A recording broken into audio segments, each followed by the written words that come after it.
안녕하세요. 법무법인의 이재현 변호사입니다.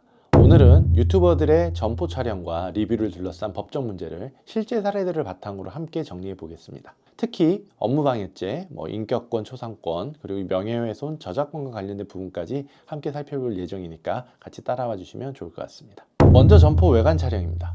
도로에서 보이는 간판, 건물 외벽, 외관을 촬영하는 행위 자체는 원칙적으로 허용된다고 보시면 되겠습니다. 공공장소에서 누구나 볼 수 있는 정보이고 초상권이나 사생활과도 관련성이 적으며 단순 노출만으로는 상표권 침해도 성립하기 어렵습니다. 다만 문제는 단순히 외관만 촬영하는 것을 넘어서 거기에 어떤 말을 보탰을 경우에 문제가 될 수 있는데요.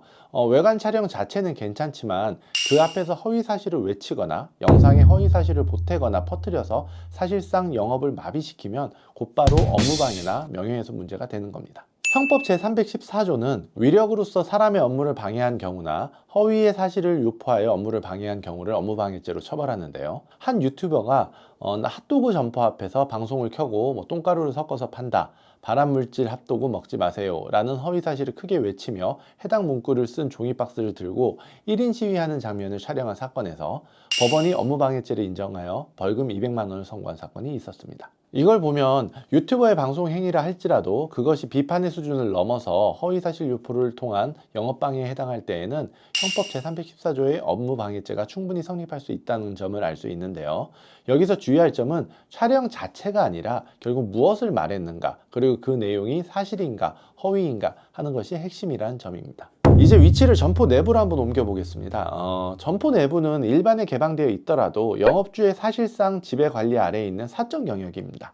따라서 영업주는 내부 촬영에 대해 허락하거나 거부할 권리가 있고 촬영하지 말라, 나가달라 했는데도 계속 촬영을 강행하면 법적으로 여러 문제가 될 수도 있습니다. 먼저 업무방해죄인데요. 촬영을 제지하는 직원과 언쟁을 벌이거나 고성을 지르거나 손님 동선을 방해하는 행위들은 영업의 평온을 해치는 위력으로 평가될 수 있습니다. 또 퇴거 요구를 받고서도 이에 응하지 않고 촬영을 계속하면 영업주의 의사에 반해 건조물의 평온을 침해하는 것으로 평가돼 건조물 침입죄에 해당할 수도 있고요. 나아가 촬영으로 인해 손님이 줄고 항의가 늘고 영업에 실질적인 손해가 발생하면 영업주는 민사상 손해배상을 청구할 수도 있습니다.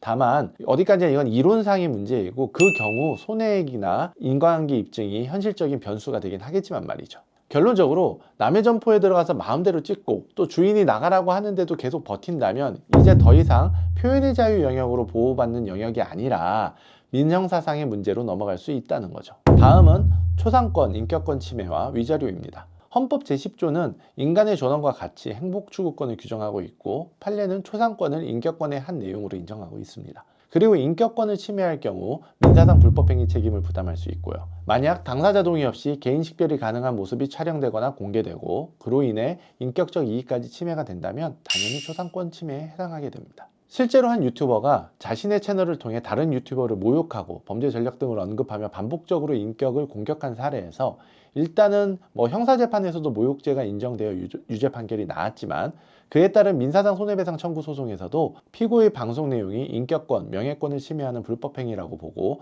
행위의 내용, 방법, 불법성 정도, 그리고 형사 판결 결과 등을 종합하여 위자료 600만 원을 인정한 경우도 있었습니다. 이 판결은 초상권 그 자체와 직결되는 직접적인 관련이 있는 판결은 아니지만 인격권 침해 사건에서 위자료가 얼마나 산정되는지와 관련하여 좋은 참고 사례가 될 수 있겠는데요. 초상권 사건에서도 영상의 전파력, 구독자 수나 조회수 이런 것들이 되겠죠. 그리고 영상 내용과 표현의 수위, 그리고 피해자의 사회적 지위, 가해자의 악의성, 반복성 등을 종합적으로 고려해 수십만 원에서 수백만 원까지도 위자료가 인정될 수 있겠습니다. 형법상 공연히 사실 또는 허위의 사실을 적시하여 사람의 명예를 훼손하면 명예훼손죄에 해당하며 형사처벌의 대상입니다. 여기서 중요한 포인트는 진실한 사실을 말해도 명예훼손은 된다는 점이고요. 다만 공공의 이익이 있으면 위법성이 조각될 수 있다는 점입니다. 그런데 맛집 리뷰, 사적 체험 후기, 자극적 가계 폭로 방송은 대부분 사적 상업적 이해관계가 강해서 공공의 이익 인정이 쉽지만은 않습니다. 일례로 과거 성폭행 사건과 아무 관련이 없는 사람인데 그 사람이 운영하는 가게 앞에 찾아가서 뭐 가해자의 여자친구가 하는 가게다 등 전혀 사실이 아닌 허위 사실을 퍼뜨리고 이를 유튜브 방송으로 송출한 사례에서 법원은 정보통신망을 통해 허위 사실을 유포한 명예훼손으로 보았고요. 특히 경제적 이익을 목적으로 악의적으로 허위 사실을 빠르고 광범위하게 확산시켜 피해자에게 회복하기 어려운 심각한 손해를 야기하는 행태는 엄하게 처벌할 필요가 있다면서 죄질을 아주 나쁘게 평가하기도 했습니다.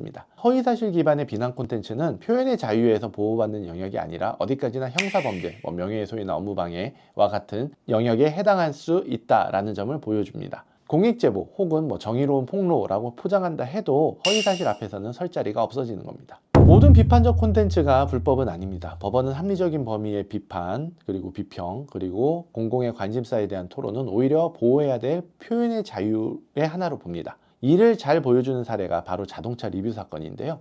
먼저 사실관계를 살펴보겠습니다. 피고는 자동차 리뷰 유튜버고요.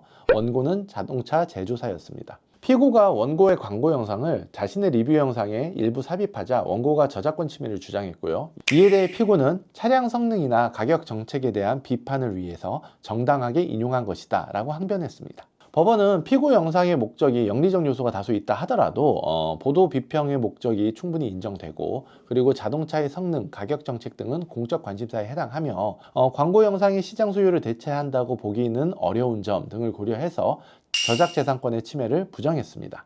다만 광고 영상의 배경음악을 삭제하고 비판, 자막을 삽입한 행위는 저작 인격권, 즉 동일성 유지권이라는 것이 있는데 그것에 대한 침해로 보고 일부 손해배상 책임은 인정했습니다. 이 판례가 주는 메시지는 이렇습니다. 사실에 근거하고 공적 관심사에 대해 합리적 비평을 하고 있고 또 표현 방식이 과도하지 않다면 일정 부분 인용, 비판적 리뷰도 법의 보호를 받을 수 있다는 겁니다. 하지만 동시에 지나친 편집으로 원 저작물의 동일성을 훼손하면 저작 인격권 침해 책임이 생길 수도 있고요. 또 비평의 형식을 빌린 악의적 공격 그리고 허위사실 유포는 당연히 명예훼손이나 업무방해로 바로 넘어가게 된다는 점 유념하시기 바랍니다. 오늘은 유튜버의 점포 촬영과 리뷰가 어떤 경우에 실제로 업무방해죄, 명예훼손죄, 인격권 침해, 저작권 침해 등으로 이어지는지 실제 사례들과 함께 살펴봤습니다. 이처럼 영상 하나로도 막대한 손해배상이나 전과까지도 발생할 수 있는 시대에 살고 있습니다. 컨텐츠를 제작하시는 분들이라면 오늘 말씀드린 판례와 기준을 꼭 한 번씩 점검해 보시면 좋겠습니다.